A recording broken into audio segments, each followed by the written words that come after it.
Sometimes people say to me, Father Isaac, the Bible is so boring. The Bible is so boring. Nothing really happens in it. And for people who say that, let's walk through this first reading and just all that goes down in it, right? And sometimes when we read the Old Testament especially, we can wonder, why is this story in here? Right? What is the purpose of this, and how am I supposed to pray with this? I've been told I'm supposed to pray with the Bible, and here's this story that's full of treason, and people are getting killed all over the place, and there's massacres, and how am I supposed to pray with this? Okay? So what I'm going to do is I'm going to walk through this text with you, just to see how you can pray with this in your own prayer time.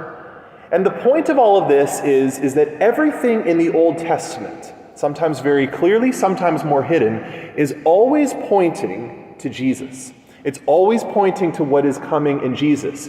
And so we need to be skilled, we need to learn how to look for the clues of what is pointing to Jesus.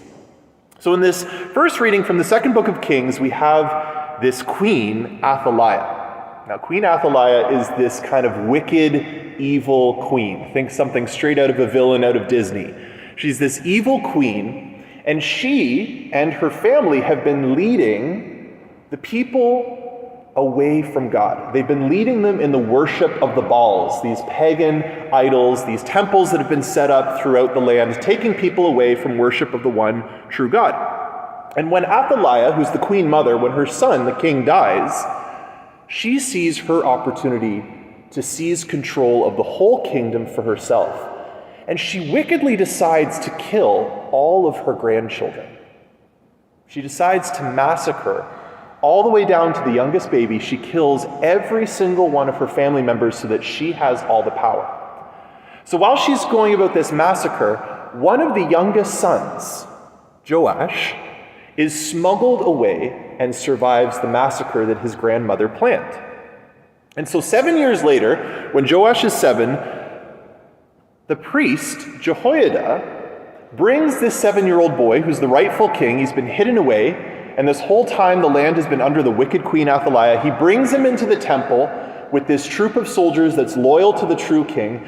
They crown him, and all the people cry out, "Long live the king! Long live the king!" Now Athaliah hears what's going on. She comes down to the temple, and she sees that she wasn't able to kill all of her son's descendants. And the true king has come. Her reign of terror is over. And the soldiers take her, they cast her out of the temple, out of the holy place of God, and they put her to death. And from there, they go and they cleanse the land of all the worship of Baal. They go to these temples and they cast down the idols, and they kill the priest who is leading these false worship ceremonies. Right? So there's a lot going on. No one should ever say that it's a boring thing. This could be a TV drama right here, right? So what does this have to do with Jesus? Well, this is not so much a prophecy of Jesus. It's a story. It really happened, right? This whole intrigue actually took place. It's not a prophecy saying that Jesus is going to come and do this, but it's a type. It's pointing, this is an example of something similar that Jesus will do when he comes. Because what happens when Jesus comes and is born into our world?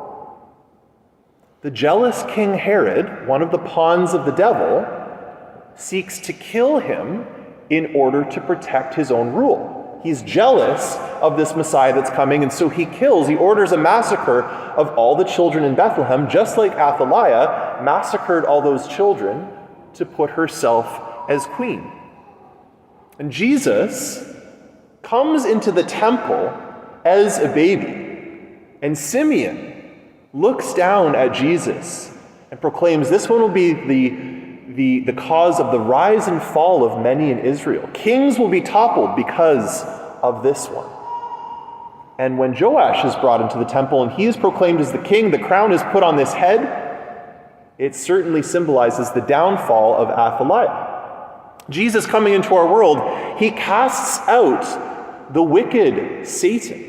Jesus says, as part of his ministry, I saw Satan fall like lightning because of the ministry that Jesus and the apostles were doing. And Satan was cast out of heaven. Just like Athaliah was cast out of the temple, she was cast out of the holy place. She was supplanted by the rightful king, Joash, just as the devil, who was the ruler of this world, has been cast out by Jesus, the one true king. And the people who are freed from Athaliah's evil time, they go forth now and they purify their land. They cast down their idols. They cast down their temples of Baal.